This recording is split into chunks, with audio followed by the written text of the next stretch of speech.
ठाकुर जी कहते हैं कि मैया से मत बताना, अन्यथा मैया हमको मारेगी, दंड देगी।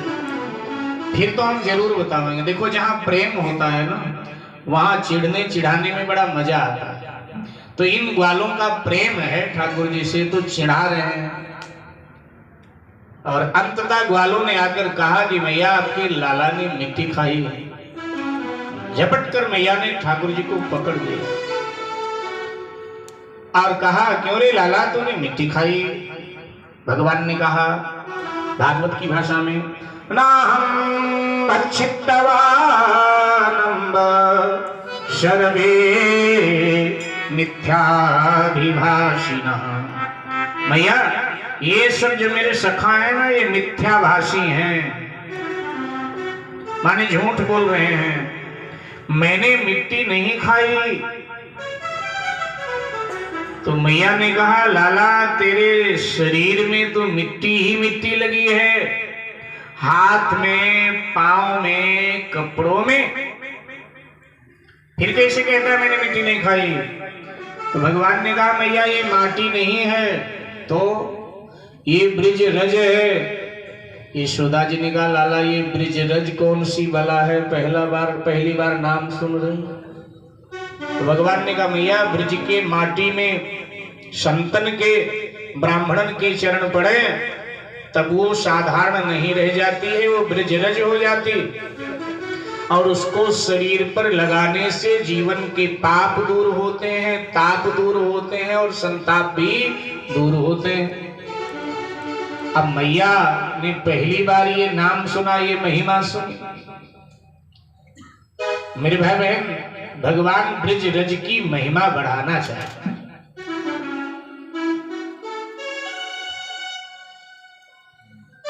जो हमारे वैष्णव साधु हैं, वो चित्रकूट की रज, वृंदावन की रज, अयोध्या की रज को धूल नहीं बोलते।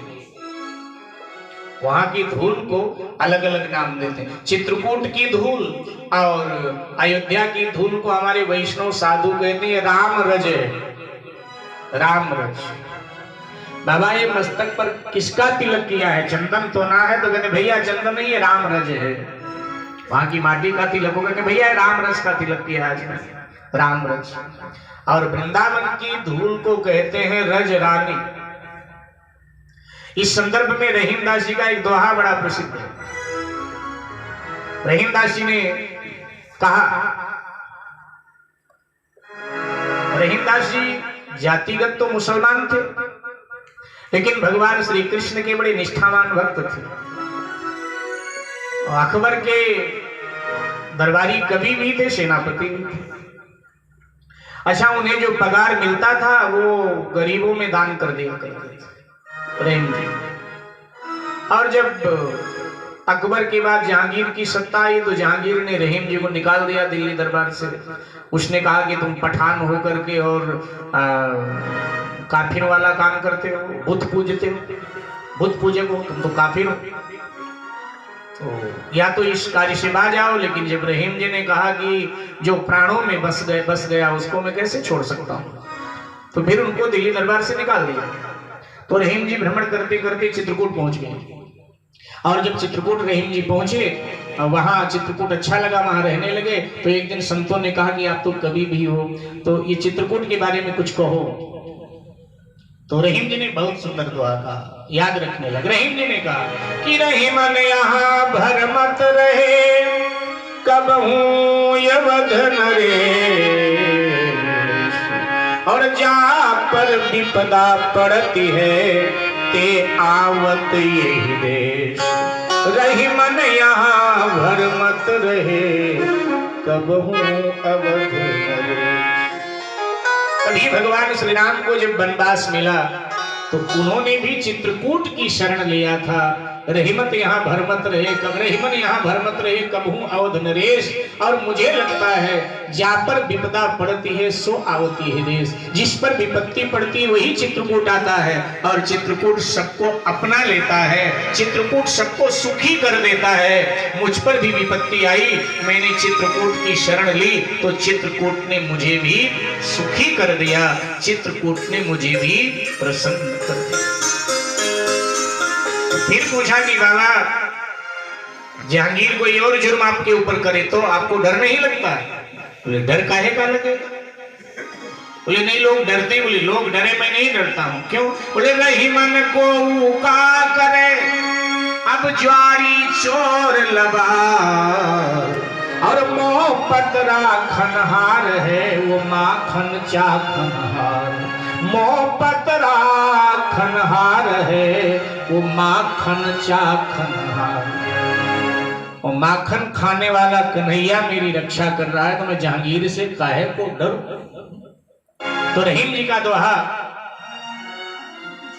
अयोध्या और चित्रकूट की रच के लिए रहीम जी कहते हैं, वृंदावन की रच के लिए रहीम जी कहते हैं कि चित्रकूट की राम रज और वृंदावन की धूल, और उड़ उड़ कर ऊपर पड़े तो सूल बने सब।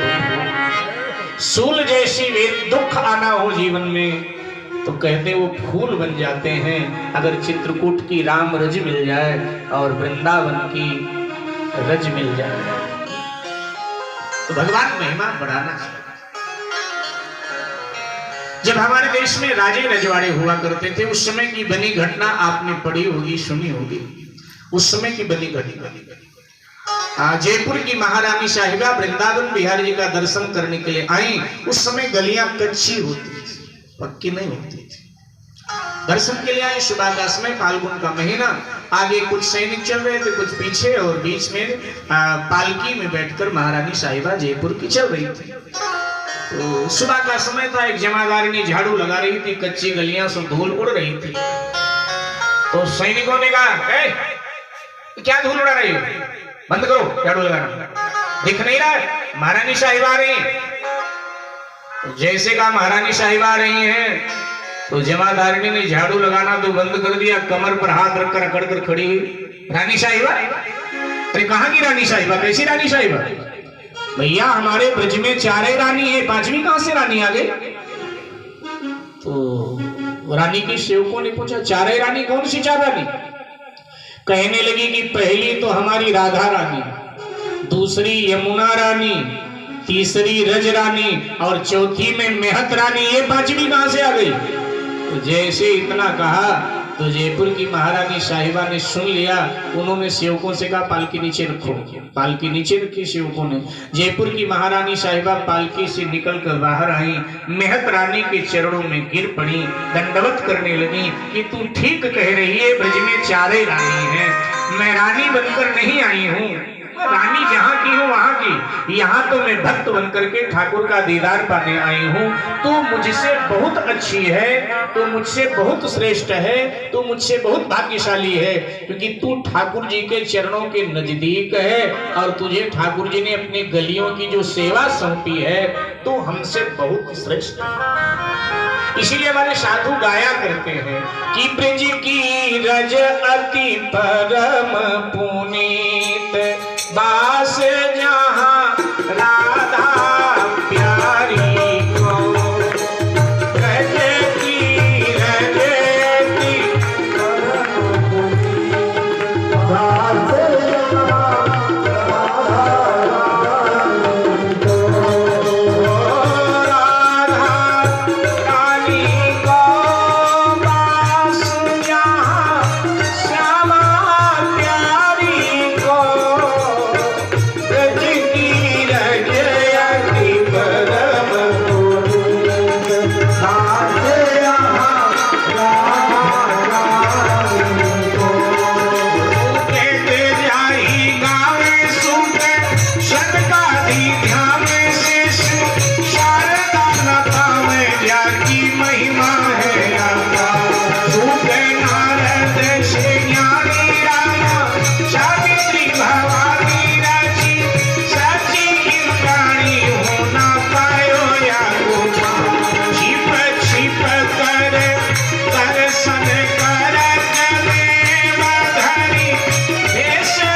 है। सारे जगत को नचाने वाला कन्हैया यहाँ नाचने लगा। ब्रज अद्भुत कैसा,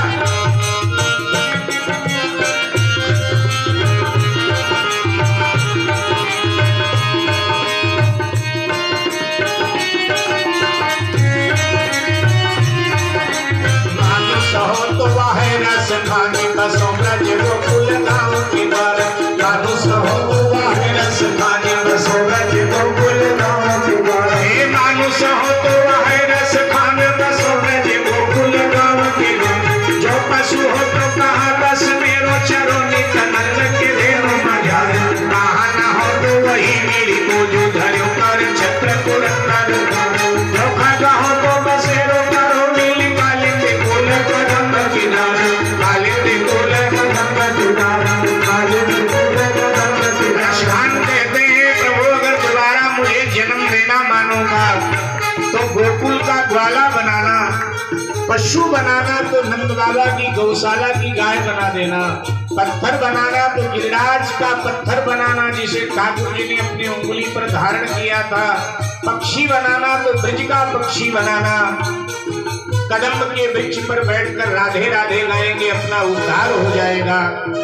और कहते हैं अगर वृक्ष भी बनाना तो यमुना के तट का वृक्ष बनाना, कर्म ज्यादा खराब हो गंदी नाली का कीड़ा भी बनाना तो वृंदावन की गंदी नाली का कीड़ा बना देना। कभी संतन की जूठन प्रसादी बहती हुई आई मुंह के लग जाएगी तो अपना उद्धार हो जाएगा।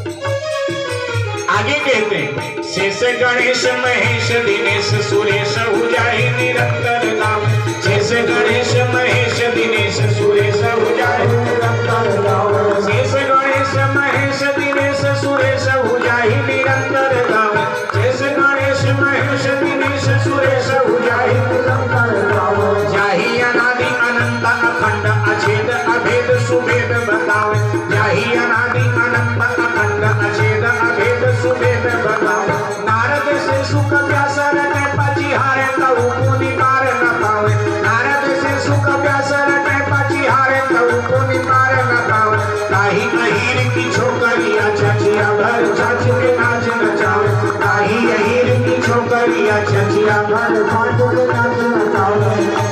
शेष जी, गणेश जी, शिव जी, इंद्र, सूर्य जिनकी महिमा गाते गाते थक जाते हैं, अनादि अनंत नैत नैत कहकर हार जाते हैं। नारद सुखदेव व्यास जिसकी महिमा गाते गाते पार नहीं पाते हैं, ऐसे ब्रह्म का ब्रज में क्या हाल है वो कहते हैं रसना। ताहि अहीर की छोहरिया छछिया भर छछ पे नाच नचावे। ताहि अहीर की छोहरिया छछिया भर छछ से नाच नचावे।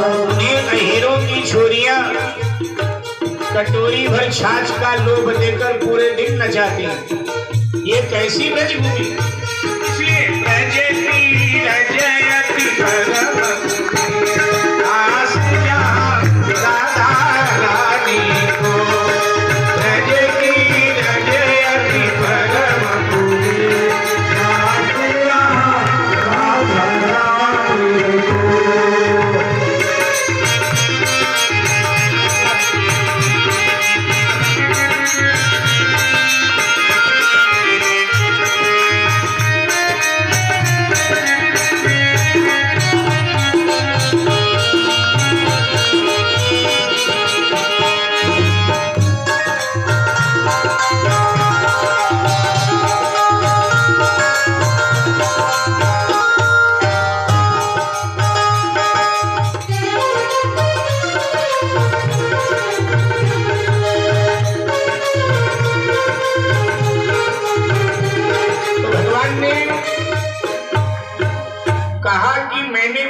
खाई नहीं है, ये तो ब्रज रज है। मैया ने कहा नहीं, मुंह में है तेरे। ठाकुर जी ने कहा मेरे मुंह में मिट्टी नहीं है। मैया कहती नहीं नहीं, तेरे मुंह में मिट्टी है। तो भगवान ने कहा अगर नहीं मानती हो तो पश्य में मुखम, अर्थात मेरे मुख में देख लो। तो जैसे कहा मुख में देख लो, माने का मुख खोल। और जैसे भगवान ने मुख खोला तो भगवान के मुख में अनंत ब्रह्मांड का मां को दर्शन होने लगा। ये देख करके मां भयभीत हो गई और भयभीत होकर मूर्छित। भगवान को लगा कि मैंने ये सब दिखाकर मां को अच्छा नहीं। मां तो बेहोश हो गई। भगवान होश में लाए मां को तो मां डरी डरी खड़ी है। भगवान ने कहा कि मां मुझे स्तन पिला दो।